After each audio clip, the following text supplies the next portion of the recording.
नमस्कार मित्रों, आदर्श शिक्षण संस्थान जोधपुर ऑनलाइन कक्षा में आप सबका हार्दिक स्वागत एवं अभिनंदन। कक्षा 10वीं विषय हिंदी, अध्याय 11, भाग संख्या 2, प्रकरण ईदगाह।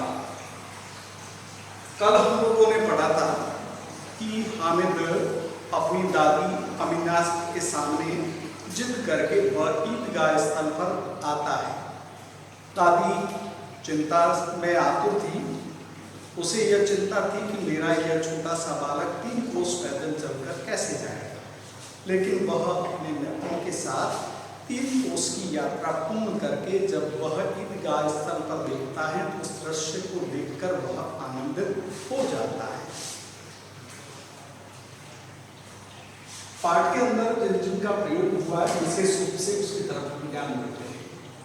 विदा के दृष्टिकोण से अगर इसको देखा जाए तो ईदगाह कहानी विदा में लिखी गई है। भाषा के दृष्टिकोण से हिंदी व उर्दू भाषा का सम्मिश्रण है, अर्थात इन दोनों भाषाओं के शब्दों को मिश्रित करके इसको बनाया गया है। साथ ही साथ जब हम इसको पढ़ते हैं कहानी को तो उस समय हमारी आंखों के सामने वैसा का वैसा चित्र दिखाई देता है, इसलिए यहाँ पर चित्रात्मक भाषा का प्रयोग किया गया है। शैली के दृष्टिकोण से देखा जाए तो मार्मिक अर्थात हृदय को छूने वाली है एवं बच्चों के मन को वैज्ञानिक दृष्टिकोण से सामने रखकर मनोवैज्ञानिक शैली में इसको लिखा गया है। अगर रसों के दृष्टिकोण से देखा जाए तो बालकों की हंसी अर्थात हास्य रस का इसमें प्रयोग किया गया।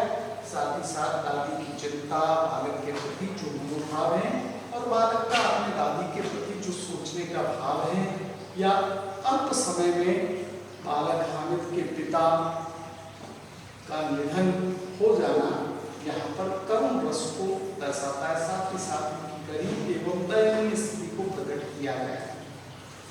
श्रृंगार रस के दृष्टिकोण से देखा जाए तो संयोग एवं वियोग पक्ष का वर्णन किया गया है। जब बालकों को अपने मन चाहे खिलौने मिलते हैं तो वे आनंदित होते हैं, प्रसन्न चित्त होते हैं, तो यहाँ संयोग पक्ष है। और जब बालकों के खिलौने टूट जाते हैं, माता की जो चिंताएं अपने पुत्रों के प्रति हैं, तो वहाँ इसको वियोग पक्ष के रूप में बताया गया है। समास के दृष्टिकोण से देखा जाए तो भाग संख्या 2 में सांझ सवेरे शब्द आया है, जिसके अंदर सांझ और सवेरे, सांझ का अर्थ संध्या, सवेरे का अर्थ होता है प्रभात या प्रातः काल। द्वंद्व समास का यहाँ प्रयोग होगा। मुहावरे के दृष्टिकोण से देखा जाए तो कलेजा मजबूत करना अर्थात हिम्मत दिखाना, दिल बैठना, उदास हो जाना। शब्दार्थ की तरफ ध्यान देंगे हम तो मशक शब्द का अर्थ होता है भेड़ और बकरी की खाल सेककर बनाया हुआ थैला, जिससे बिस्ती पानी ले जाने का कार्य करते हैं। हिंडोला झूला, पोथा पुस्तक, पोथा या पोथी पुस्तक। अनायास अचानक, खिसियाना नाराज होना, निमक चीज। ख्याल विचार, मिजाज या स्वरूप जिसका अर्थ होता है व्यवहार। गुड़कियां का अर्थ होता है डांट डपट। बात संख्या 2 की तरफ सबका ध्यान। नमाज खत्म हो गई, लोग आपस में गले मिल रहे हैं, तब मिठाई और खिलौनों की दुकानों पर उनका पहुंचना अर्थात धावा होना का अर्थ यहाँ आक्रमण करना न होकर उस स्थान तक पहुंचना। ग्रामीणों का यह दल इस विषय में बालकों से कम उत्साही प्रतीत नहीं होता है। वे कहते हैं यह देखो हिंडोला अर्थात झूला है, 1 पैसा देकर चढ़ जाओ। कभी आसमान तक पहुंच जाते हुए मालूम होते हैं तो कभी जमीन पर गिरते हुए। यह चरखी अर्थात गोल घूमने वाली लकड़ी के हाथी बने हुए हैं, घोड़े ऊंट छड़ों से लटके हुए नजर आते हैं। 1 पैसा लेकर बैठ जाओ और 25 चक्करों का आनंद ले लो, अर्थात बैठने पर 25 चक्कर उनको खिलाए जाते हैं। महमूद और मोहसिन और नूरे और समी इन घोड़ों और ऊंटों पर बैठते हैं। हामिद दूर खड़ा रहता है, उसके पास 3 ही तो पैसे थे। अपने कोस का 1/3 जरा सा चक्कर खाने के लिए वह नहीं दे सकता है। सब चरखियों से नीचे उतरते हैं, अब खिलौने लेंगे। इधर दुकानों पर पंक्तियां लगी हुई हैं, तरह तरह के खिलौने हैं, सिपाही और गुजरिया, राजा और वकील, बिस्ती और साधु। वाह कितने सुंदर खिलौने हैं, अब बोला ही चाहते हैं, अर्थात अब बोल ही पड़ेंगे। महमूद सिपाही लेता है, खाकी वर्दी और लाल पगड़ी वाला, कंधे पर बंदूक रखे हुए, मालूम होता है अभी परेड किए चला आ रहा है। मोहसिन को बिस्ती पसंद आता है, उसकी कमर झुकी हुई है, ऊपर मशक अर्थात बकरी एवं भेड़ की खाल से बने हुए थैले, मुंह एक हाथ से पकड़े हुए, कितना प्रसन्न दिखाई देता है, शायद वह कोई गीत गा रहा है। बस मशक में पानी डालना चाहता है। नूरे को वकील से प्रेम है, कैसा विद्वान है, उसके मुंह पर काला वस्त्र, उसके मुंह पर प्रसन्नता और काले रंग का वस्त्र पहना हुआ है, नीचे सफेद वस्त्र, अचकन के सामने की जेब में घड़ी, सुनहरी जंजीर, एक हाथ में कानून की पुस्तकें लिए हुए। मालूम होता है अभी किसी अदालत में विवाद या बहस किए चला आ रहा है। यह सब 2-2 पैसे के खिलौने अर्थात मिट्टी के सस्ते खिलौने हैं। हामिद के पास वो 3 पैसे हैं, इतने महंगे खिलौने वह कैसे? खिलौना कहीं हाथ से छूट पड़े तो बिखर कर चूर चूर हो जाएगा, जरा पानी पड़े तो उसका सारा रंग उतर जाएगा। ऐसे खिलौने लेकर वह क्या करेगा? उसके लिए ये खिलौने किस काम के? मोहसिन कहता है मेरा बिस्ती रोज पानी दे जाएगा, सुबह और शाम। महमूद बोला और मेरा सिपाही घर का पहरा देगा, अर्थात घर का ध्यान रखेगा। कोई चोर आएगा तो तुरंत बंदूक से फायर अर्थात गोली चला देगा। नूरा बोला और मेरा वकील खूब मुकदमा लड़ेगा। हामिद खिलौने की बुराई करता है, वह कहता है मिट्टी ही के तो बने हैं, गिरे और गिरते ही बिखर जाएंगे। लेकिन लालच भरी आंखों से खिलौनों को वह देख रहा है और वह चाहता है कि थोड़ी देर के लिए उन्हें कोई हाथ में अपना खिलौना दे दे। उसके हाथ अचानक ही लेने के लिए आगे बढ़ते हैं, लेकिन लड़के इतने त्यागी अर्थात खिलौने देने वाले नहीं थे। विशेषकर अभी उनमें नया नया आनंद आया है खिलौनों को लेकर। हामिद लालच भरी नजरों से उन्हें देखता रह जाता है।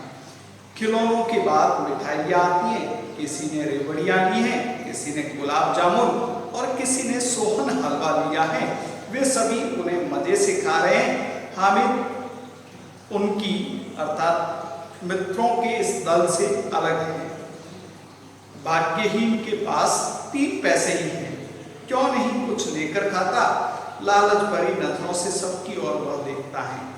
मोहसिन उससे कहता है हामिद रेवड़ी ले जा, कितनी खुशबूदार है। हामिद को संदेह हुआ यह केवल क्रूर मजाक है। मोहसिन इतना उदार हृदय वाला नहीं है, लेकिन यह जानकर भी वह उसके पास आता है। मोहसिन बौने में से एक रेवड़ी निकालकर हामिद की ओर बढ़ाता है। हामिद हाथ फैलाता है, मोहसिन रेवड़ी अपने मुंह में रख लेता है। उसके सभी साथी महमूद, नूरे और सम्मी खूब तालियां बजा बजा कर उसका मजाक उड़ाते हैं, हंसते हैं और हामिद नाराज हो जाता है। मोहसिन बोला अच्छा अब की बार जरूर देंगे हामिद, अल्लाह कसम अर्थात ईश्वर की सौगंध ले जा। हामिद बोला रखे रहो यानी अपने पास रखो, क्या मेरे पास पैसे नहीं है? सम्मी बोला 3 ही तो पैसे हैं, 3 पैसों में क्या क्या लोगे? महमूद बोला हमसे गुलाब जामुन ले जाओ हामिद, मोहसिन बदमाश है। हामिद बोला मिठाई कौन सी बड़ी चीज है, किताब में इसकी कितनी बुराइयां लिखी हैं। मोहसिन बोला लेकिन दिल में कह रहे होंगे कि मिले तो अभी तुरंत खा जाओ, अपने पैसे क्यों नहीं निकालते तुम? महमूद बोला, हम समझते हैं इसकी चालाकी, जब हमारे सारे पैसे खर्च हो जाएंगे तो हमें दिखा दिखा कर यह खाएगा। मिठाइयों की बात, कुछ दुकानें लोहे की चीज की, कुछ गिलट और कुछ नकली गहनों की थी। लड़कों के लिए यहाँ कोई आकर्षण का बिंदु नहीं था, वह सब आगे बढ़ रहे थे। हामिद लोहे की दुकान पर रुक जाता है, कई चिमटे वहां पर रखे हुए थे। उसे विचार आया, दादी के पास चिमटा नहीं है, तवे से रोटियां उतारती हैं तो उसके हाथ जल जाता है। अगर वह चिमटा ले जाकर दादी को दे दे तो वह कितनी प्रसन्न होगी, फिर उनकी उंगलियां कभी नहीं जलेंगी, घर में एक काम की चीज हो जाएगी। खिलौने से क्या फायदा होगा, व्यर्थ में अर्थात बेकार में पैसा खराब होते हैं। थोड़ी देर ही की खुशी प्राप्त होती है, फिर तो खिलौने को कोई आंख उठाकर अर्थात उसकी तरफ ध्यान भी नहीं देता है। या तो घर पहुंचते पहुंचते वे टूट कर बिखर जाते हैं अर्थात मिट्टी में मिल जाते हैं। क्या छोटे बच्चे जो मेले में नहीं आए हैं जिद करके ले लेंगे और तोड़ डालेंगे।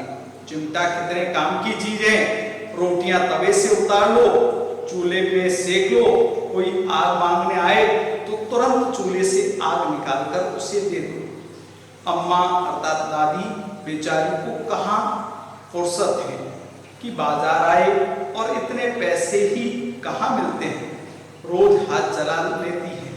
हामिद के साथी आगे बढ़ गए, सबील पर सबके सब अर्थात शरबत की दुकान पर सभी लोग एकत्रित होकर शरबत पी रहे हैं। देखो सब कितने लालची हैं, हामिद मन ही मन में सोचता है, इतनी मिठाइयाँ दी, मुझे किसी ने एक भी नहीं दी। उस पर कहते हैं मेरे साथ खेलो, मेरा यह काम करो।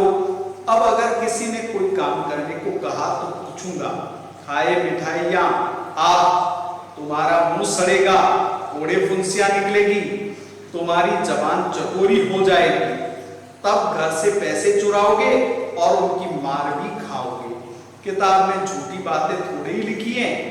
वह कहता है मेरी जबान क्यों खराब होगी, अम्मा चिमटा देखते दौड़कर मेरे हाथ से ले लेगी और मुझसे कहेगी मेरा बच्चा मेरे लिए चिमटा लेकर आया है, मुझे हजारों दुआएं अर्थात आशीर्वाद देगी। फिर पड़ोस की औरतों को दिखाएगी, सारे गांव में चर्चा होने लगेगी, हामिद मेरे लिए चिमटा लाया है, कितना अच्छा लड़का है। इन लोगों के खिलौने पर कौन इन्हें दुआएं देगा। बड़ों की दुआएं अर्थात बड़ों का आशीर्वाद सीधे ईश्वर के दरबार में पहुंचता है और तुरंत सुना भी जाता है। मेरे पास पैसे नहीं है, तभी तो मोहसिन और महमूद यौन व्यवहार दिखाते हैं, मैं भी इन्हें अपना व्यवहार दिखाऊंगा। खेले खिलौने और खाए मिठाइयाँ, मैं नहीं खेलता खिलौने, किसी का व्यवहार क्यों सहन करूं। मैं गरीब सही, किसी से कुछ मांगने तो नहीं जाता, आखिर पिता कभी न कभी तो मेरे आएंगे, माँ भी आएगी ही। फिर इन लोगों से पूछूंगा कितने खिलौने लोगे, एक एक को टोकरियां भर खिलौने दूंगा और दिखा दूंगा कि दोस्तों के साथ इस तरह का व्यवहार किया जाता है। यह नहीं है कि एक पैसे की रेवड़ियां ली तो चिड़ा चिड़ा कर खाने लगे, सब के सब खूब हंसेंगे कि हामिद ने चिमटा लिया है, हंसे मेरी बला से। उसने दुकानदार से पूछा यह चिमटा आपने कितने में दिया है, अर्थात इसका मूल्य कितना है। दुकानदार ने उसकी ओर देखा और कोई आदमी साथ में न देखकर कहा तुम्हारे काम का नहीं है जी। हामिद ने पूछा बिकाऊ है, क्यों नहीं। दुकानदार बोला बिकाऊ क्यों नहीं है और यहाँ क्यों लाद लाए हैं अर्थात लेकर आए हैं। हामिद बोला तो बताते क्यों नहीं, कितने पैसों का है। दुकानदार बोला 6 पैसे लगेंगे।